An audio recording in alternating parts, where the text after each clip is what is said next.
Let's speak live to Dr. Alan Mendoza, who's Executive Director at the Henry Jackson Society. Good afternoon to you, Doctor.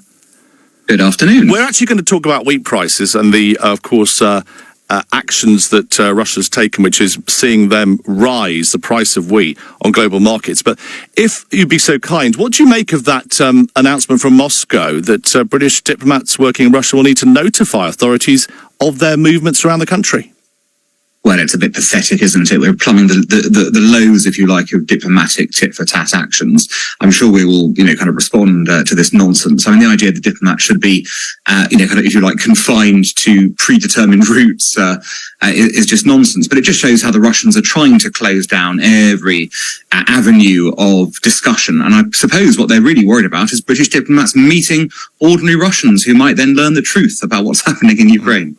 Wheat prices have risen sharply on global markets after Russia said it would treat ships heading for Ukrainian ports as potential military targets. Moscow pulling out of the UN deal on Monday that ensured safe passage for grain shipments crossing the Black Sea.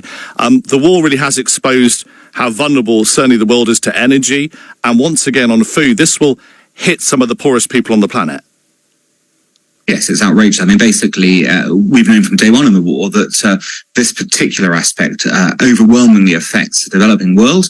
Many countries have been dependent in the past on Ukrainian grain, and they are the ones who are going to be the victims of this. And that should be a reminder to them that Russia is not operating in their interests. Whatever they think of the war, the Russians are not interested in their futures.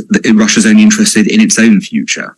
And Putin is saying that he would return to the international grain agreement immediately if its demands are met, which include lifting sanctions on sales of Russian grain and fertilizer and reconnecting Russia's agricultural bank to the global payment system. How likely is he to get his way? Well, I think it's, very unlikely that we're going to, kind of accede to his particular brand of aggressive diplomacy. That said, look, there's a food crisis on. We need to look at all opportunities to try and alleviate the suffering and to lower those costs, particularly for the world's most vulnerable people. And, if there is a deal to be done that isn't necessarily on his terms, but there's something that will allow the restart of these shipments, it'll happen. But I suspect it's got little to do with that side. It's more to do with, I think, punishing Ukraine and expressing his own dismay at how badly the war is going for him. Are we going to have to look at our food security in this country?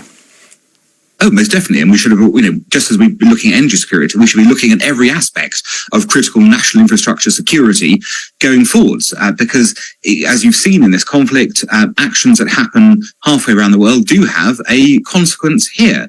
And it's time that we took that seriously, not simply in the case of Russia, but also in other cases like China, people who might be able to use critical materials and critical areas against us. We need to make sure that we do have alternative supply.